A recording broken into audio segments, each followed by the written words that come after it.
What is the ratio to men to women in the younger people in China now? Before the data revision, with the last set of lies, it was about 1 to 1.2. It was the most distorted in the world, even more than Sri Lanka, where there had been a civil war for 30 years. Since then, we don't have good sex-by-sex data, but it's undoubtedly worse. And so what are the other problems that they're encountering that leads you to believe that they only have 10 years left? Well, without young people, we've seen their labor costs increase by a factor of 14 since the year 2000. So Mexican labor is now 1/3 the cost of Chinese labor. Their educational system focuses on memorization over skills. So despite $1 trillion of investment in a bottomless supply of intellectual property theft, they really haven't advanced technologically in the last 15 years. Mexican labor is probably about twice as skilled as Chinese labor now, even though it's 1/3 the cost. They've consolidated into an ethnic-based, paranoid, nationalistic cult of personality, and it's very difficult for the Xi administration to even run it because it's not an administration anymore. No one wants to bring Xi information on anything. So, like, Putin lied to his face, for example, but last February about the war, saying, why would I invade Ukraine?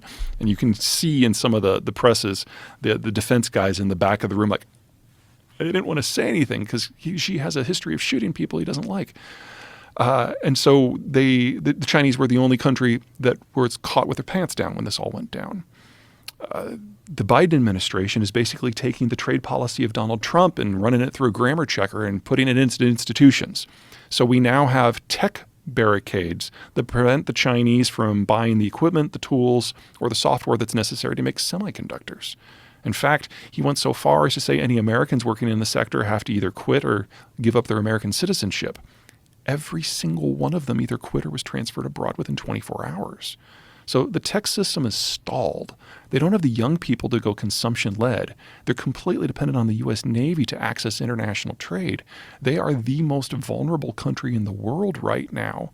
And based on how things go with Russia, we're looking at a significant amount of raw materials falling off the map, specifically food and energy. And the Chinese are the world's largest importer of both of those things. So there's no version of this where China comes through looking good. And the challenge for the rest of us is to figure out how do we, in as smooth and quick as a process as possible, figure out how we can get along without them. Because they are going away. And they're going away this decade for certain.